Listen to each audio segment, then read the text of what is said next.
Quinho e descarado.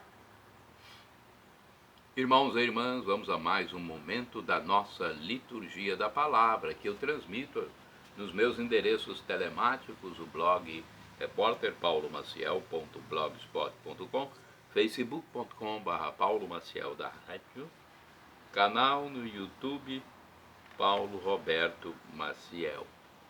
Temos também o Instagram, Paulo Roberto Maciel 6 Liturgia de 14 de março de 2023, terça-feira da terceira semana da Quaresma.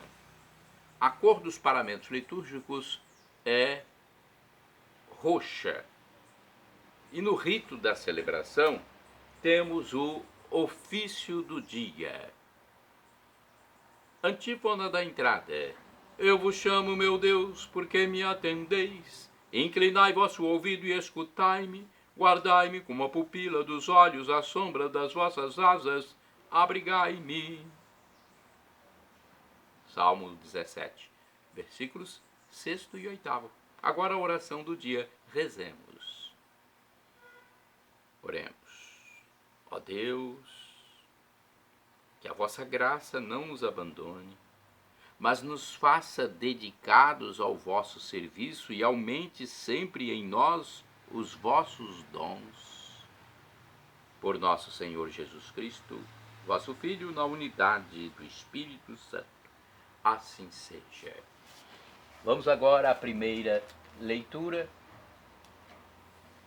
Leitura do livro do profeta Daniel, capítulo 3, versículos 25 e do 34 ao 43. Naqueles dias Azarias parou e de pé começou a rezar, abrindo a boca no meio do fogo. Disse: ó, não nos desampares nunca.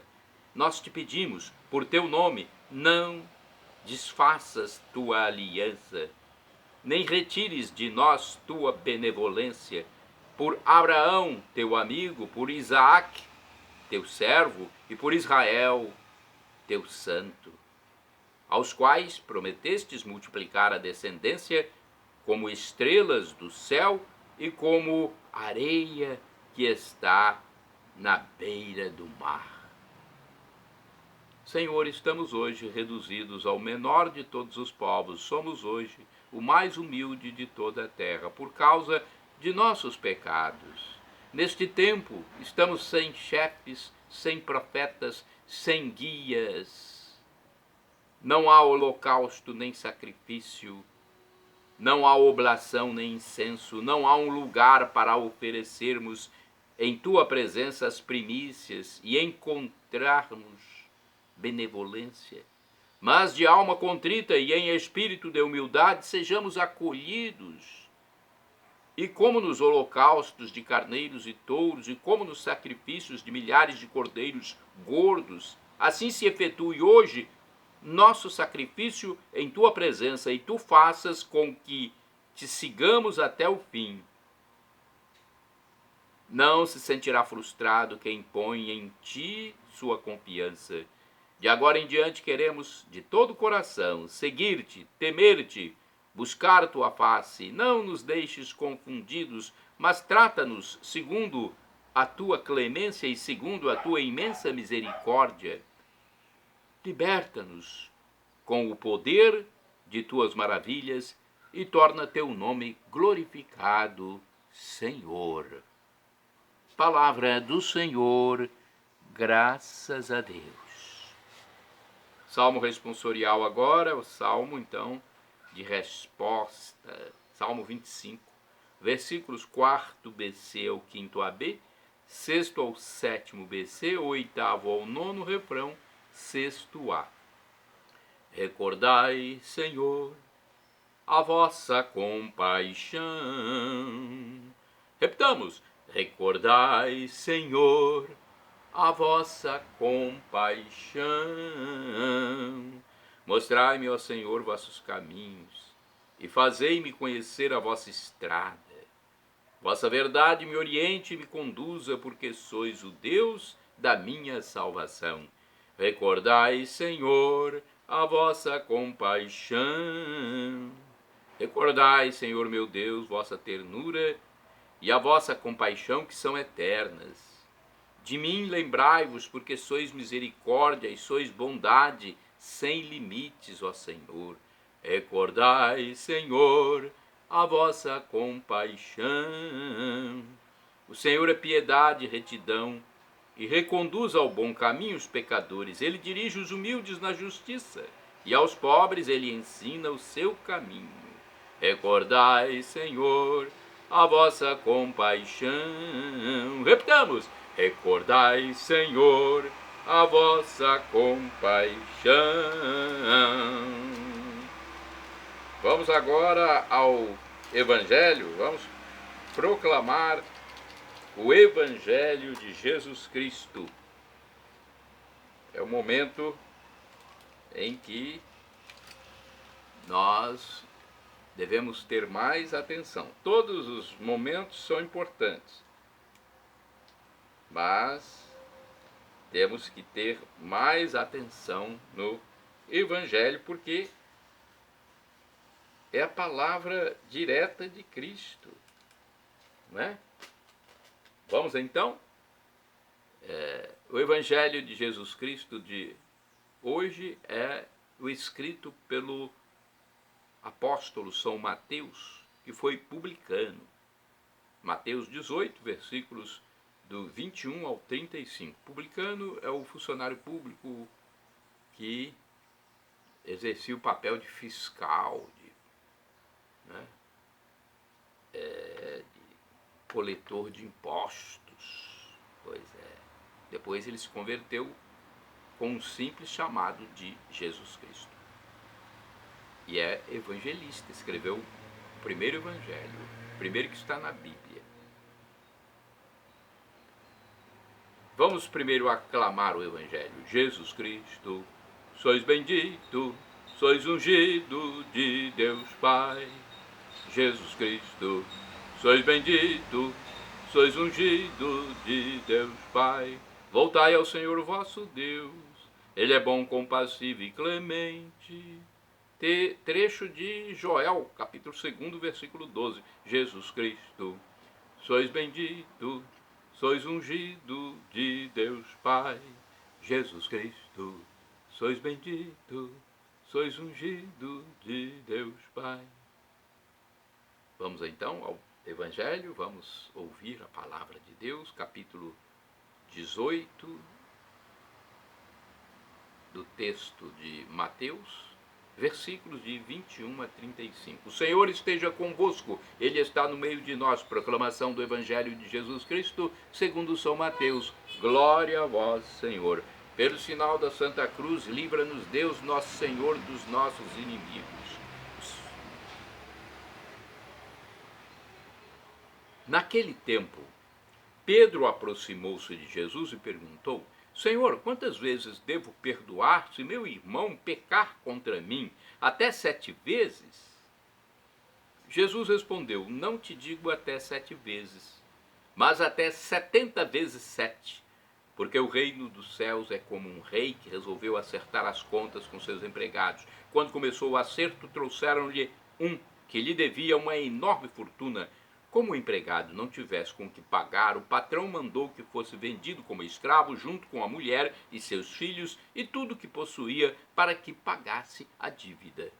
O empregado, porém, caiu aos pés do patrão e, prostrado, suplicava: dai-me um prazo e eu te pagarei tudo. Diante disso, o patrão teve compaixão, soltou o empregado e perdoou-lhe a dívida. Ao sair dali, aquele empregado encontrou um de seus compatriotas que lhe devia apenas 100 moedas. Ele agarrou e começou a sufocá-lo, dizendo: paga-me o que me deves, paga o que me deves. O companheiro, caindo aos seus pés, suplicava: dá-me um prazo e eu te pagarei. Mas o empregado não quis saber disso. Saiu e mandou jogá-lo na prisão até que pagasse o que devia. Vendo o que havia acontecido, os outros empregados ficaram muito tristes. procuraram o patrão e lhe contaram tudo. Então o patrão mandou chamá-lo e lhe disse: servo perverso, eu te perdoei toda a tua dívida porque tu me suplicaste. Não devias tu também ter compaixão de teu companheiro, como eu tive compaixão de ti? O patrão indignou-se e mandou entregar aquele empregado aos torturadores até que pagasse toda a sua dívida. É assim que meu Pai, que está nos céus, fará convosco, se cada um não perdoar de coração ao seu irmão. Palavra da salvação, glória a vós, Senhor. Olha, é o Evangelho falando sobre o perdão infinito de Deus, né? E nós devemos seguir esse exemplo. Nós devemos buscar a santidade diuturnamente. Temos agora a liturgia comentada, é uma reflexão sobre o Evangelho escrita por Antônio Carlos Santini, liderança da comunidade católica Nova Aliança, e-mail santini@novaalianca.com.br.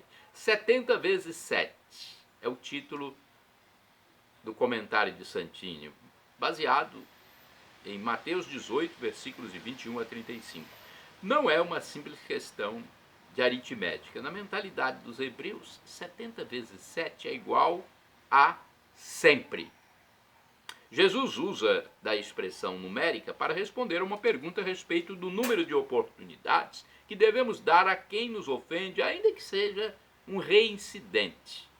Podemos entender a resposta do mestre no sentido de que o perdão para o verdadeiro discípulo de Jesus não é uma questão pontual ligada a certo número de situações e acontecimentos, gestos e atitudes, algo que se pudesse contabilizar, assim como acontece quando alguém diz: veja lá, é a terceira vez que vou desculpar você, mas não caia noutra. 70 vezes 7, mais que uma operação contábil, aponta para uma característica, devo dizer, exclusividade do fiel cristão.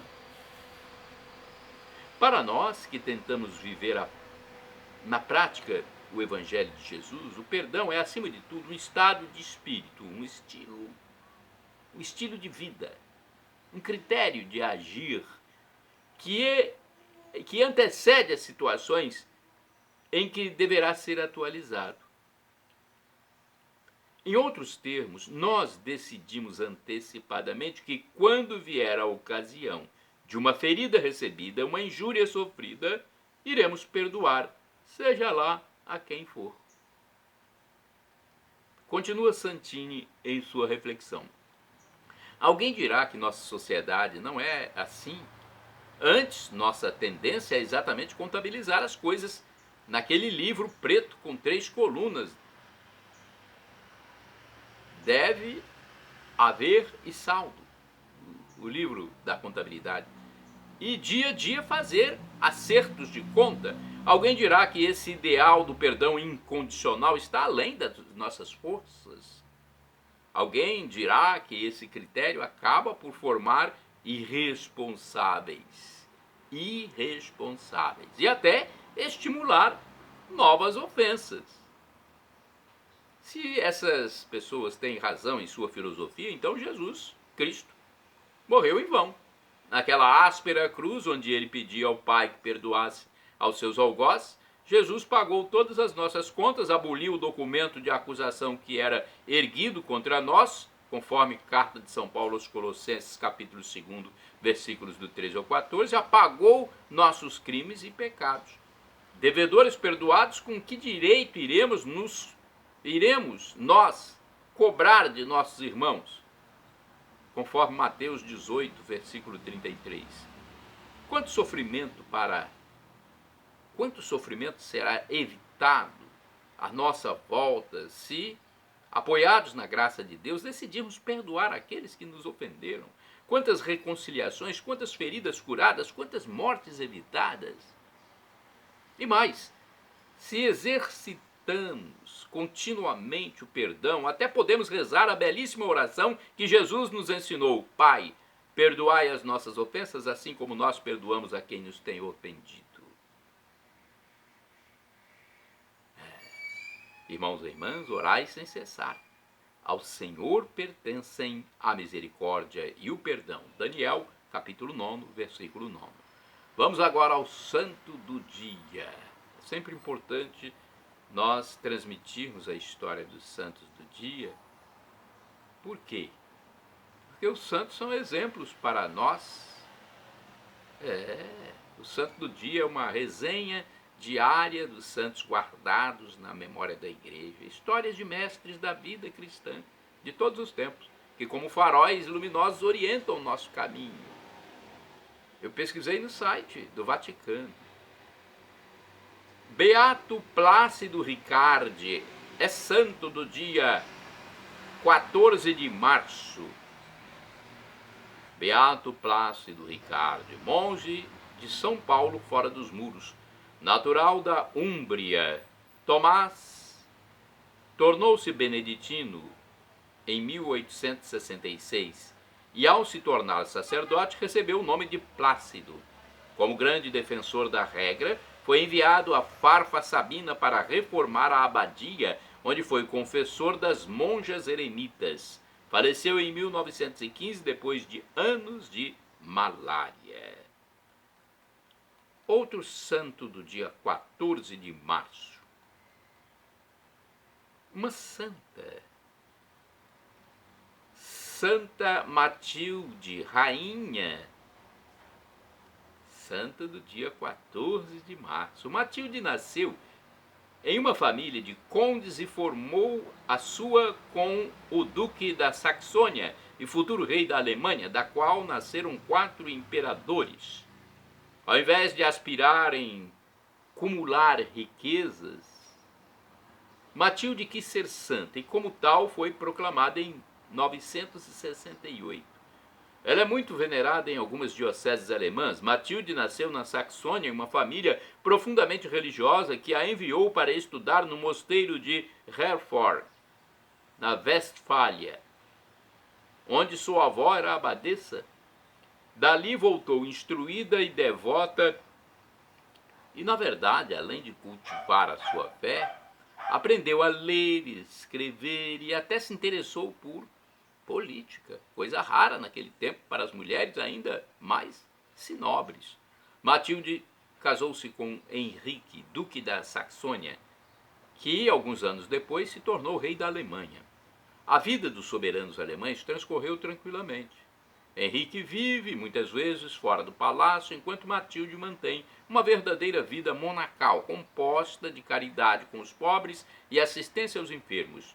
Mas não podendo dedicar todo o tempo necessário para estas práticas, então, à noite, permanecia acordada em oração.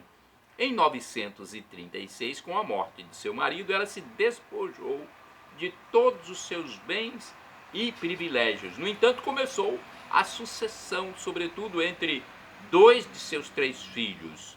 Otton, como primogênito, tinha sido designado pelo pai como herdeiro do trono, e Henrique, pelas suas reivindicações contra o irmão, foi chamado de briguento, recebendo, além do mais, todo o apoio da mãe. Enfim, Otton tornou-se rei da Alemanha, recebendo o nome de Otton I.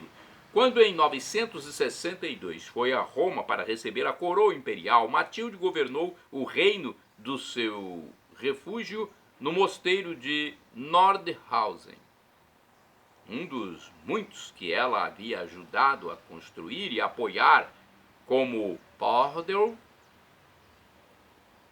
Quedlinburg, Grona, Enger e Duderstadt,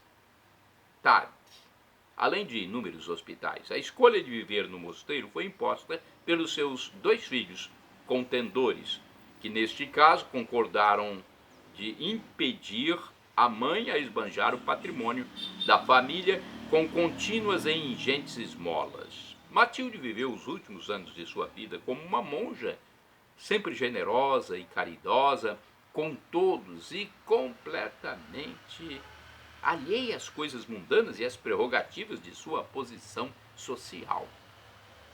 Quando faleceu no mosteiro de Quedlinburg, para onde havia se transferido, muitos já a aclamavam como Rainha Santa. Ainda hoje, Matilde, da Alemanha, sepultada ao lado do marido em Quedlinburg, é venerada de modo particular nas dioceses alemãs de Paderborn, Fulda e Munique. Com base em seu exemplo, os fiéis que desejam ardentemente empreender um profundo caminho de renovação interior para a santidade dirigem-se a Deus pedindo em suas orações a graça de alcançar essa meta mediante todos os meios e com todas as suas forças. Olha a história de uma santa rainha, Santa Matilde, rogai por nós. Shalom Adonai é uma expressão hebraica que significa a paz de Deus. É o que nós precisamos, da paz de Deus. El Shaddai significa Deus onipotente, Deus todo-poderoso. Ele proverá. Se for para o seu bem, ele proverá. Conforme já disse o professor e escritor de mais de 100 livros de história da Igreja Católica, Felipe Aquino, Deus pode nos dar 3 respostas: sim, não ou espere. Então, se você suplica, ora, pede e ainda não foi atendido, tenha paciência. É um dos frutos do Espírito Santo. Afinal, você está se dirigindo ao Criador de todo o universo, ao nosso Pai eterno. O que Ele fizer por nós é o melhor. E vamos agora ao aramaico, traduzindo para o português. Maranatá é o dialeto de Jesus, o aramaico. Maranatá, como dizemos nós católicos, ou Maranata, com a tônica na penúltima sílaba, como dizem nossos irmãos separados, os evangélicos ou protestantes. Não importa a pronúncia, o significado é o mesmo. Vinde, Senhor Jesus. Vem, Senhor, um dia Ele vai voltar e será o juízo final. Para nós que estamos nesta passagem peregrina pela terra, cabe apenas aderir à graça de Deus, tomar posse. Deus humanou-se, tornou-se um de nós, desceu do céu, sofreu, viveu, morreu na cruz, ressuscitou, ascendeu ao céu, subiu ao céu, e de lá, junto ao Divino Pai Eterno, Ele é o nosso mediador. Vamos nos reconciliar com Deus. Perdão, Senhor, pelos meus pecados passados, presentes, futuros, pecados físicos e espirituais, pecados do pensamento, palavras, atos, omissões, e me dê a vida eterna. Meu Jesus, eu quero a vida eterna convosco. Em nome do Pai, do Filho e do Espírito Santo. Amém. Jesus